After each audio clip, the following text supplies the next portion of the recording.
In 1979, Kenner introduced a new and mysterious action figure to their line, but it's only taken over 4 decades to finally get a screen-accurate version of this character. Stay tuned for more.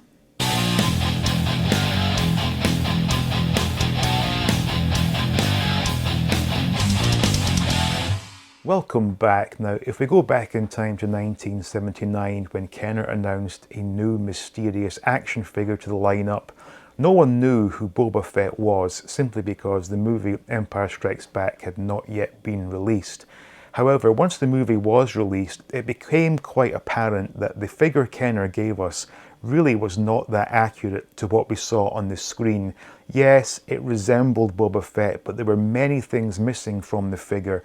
And as Kenner never updated the Boba Fett figure as the line progressed through to 1985, we've been stuck for over 4 decades with this figure. Now, that all changes thanks to Stan Solo Creations, who has produced not 1, but 2 movie-accurate Boba Fett figures.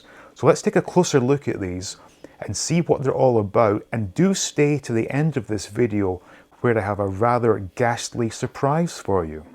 So to start things out, we're going to look at Boba Fett as he appeared in the Empire Strikes Back movie. And straight away, you can see that the green colour that has been used on the Stan Solo is far more correct in shade to the one that Kenner gave us. Kenner gave us an almost olive-like shade. Furthermore, you will see right off the bat that the helmet is an entire new sculpt. I can only assume that Kenner didn't want to give us an accurate scope because they probably thought that the thin plastic used would likely get broken off by a over-eager kid playing with it. And of course, given that we never got the actual rocket-firing Boba Fett for safety reasons, I'm sure that was part of the consideration. Now also as well, you will notice that Boba Fett's helmet was actually green, whereas Kenner didn't even take that into account and used the same colour as his jumpsuit. Now, we've got the braid over his right shoulder, which is exactly as it appeared in the movie, and you will see the use of soft goods, which Kenner completely overlooked.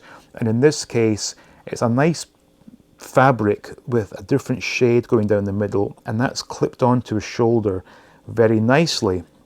Now, looking at the back, we can see straight away that Kenner, I guess they had to modify their plans because this was supposed to have been a rocket firing feature, and that had to quickly get ditched. And in the end, we're sort of left with the, cat's erection sticking out his back there. The one on the Stan Solo, definitely an accurate representation of Boba Fett's jetpack, down to the little thrusters at the bottom there. Really well done. And it should be added as well that this is actually detachable should you wish to have Boba Fett not wearing his jetpack. Now, as I said, the sculpting, it's more or less the same as the mold that Kenner used. It's just been painted in a far more accurate manner. And we even have decal on his right chest and the yellow striping on his helmet. Really nicely done. And apart from that, it's just such an upgrade. It just looks like Boba Fett. Now his weapon, Kenner gave us the sort of standard Imperial blaster, which of course Boba Fett did not use. Stan Solo has given us the sort of rifle that we do see him carrying in the movie. So all in all, a really nice representation of Boba Fett. As we now look at the Return of the Jedi Boba Fett, this is the exact same mold used for the Empire Strikes Back version. It's just different colours that have been employed. Now, comparing it to the original from Kenner, you can see straight away just how olive green the green paint that Kenner used, whereas Stan Solo has gone from the more accurate darker green. This time he has the green cape, and another major difference is the jetpack has been done in the colours as it appeared in the Return of the Jedi movie. Same weapon, as I said, exact same sculpt as used for Empire Strikes Back, just different paints, and all in all, the two together are different enough that you can justify having both in your collection. Now, when you compare all three side by side, there is no question that Stan Solo has taken a classic action figure and just taken it to the next level.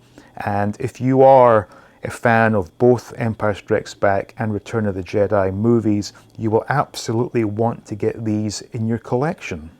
So there you go, Boba Fett in 2023, a massive upgrade on what Kenner gave us 40 plus years ago, and a very welcome addition to my collection. Now, before I give you the ghastly surprise I promised you at the start, I want to say a huge thank you to Chris Smith and John Kelly for making this possible. The service that these guys provide is out of this world, and they really are keeping things alive for old-time Kenner Star Wars fans. Now, without further ado, let's take a look at a rather ghastly surprise. You would already have seen my video looking at Stan Solo Creations Force Ghost 3-pack. However, he's taken things one step further and he's now given us the glow-in-the-dark versions. Now, even with the lights on, these do look like actual Force Ghosts. So, of course, we have Anakin Skywalker, Ben Kenobi, and Yoda. And for those of you asking, yes, Yoda does come with a glow-in-the-dark cane. I'm not putting it in his hand at this moment because it's very cold here and I don't want to risk snapping his thumb. But yes, he does come with a cane, so once things get warmed up, I'll have him on display holding the cane. But this is really something that Kenner should have done back in 1985. It would have not been at all difficult to have simply done what Stan Solo has done, which is used the same body for Anakin and just changed the head and given us a slightly modified Yoda figure. But the question you're all asking is, how well do they glow in the dark? Well, take a look here and judge for yourself. So as you can see, these things do look fantastic, glowing away.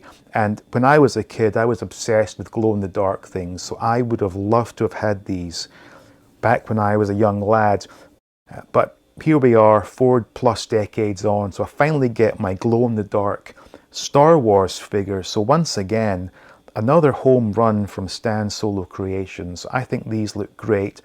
And if you are a fan of Star Wars Return of the Jedi, these are something you definitely do want to add to your collection.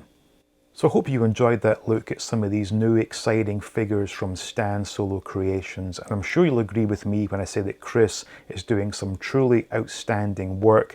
I've left a link to both his stores, the UK store and the US store, in the description should you wish to go visit, take a look at what he has for sale. But he is definitely keeping things alive for classic Kenner Star Wars fans like myself, and I'm sure if you're watching this, like yourself. So thank you so much for watching. I ask, please just leave a like. It's not that hard, just one click. Please share the video, make sure you're subscribed, and stay tuned for more videos from All Things 80s.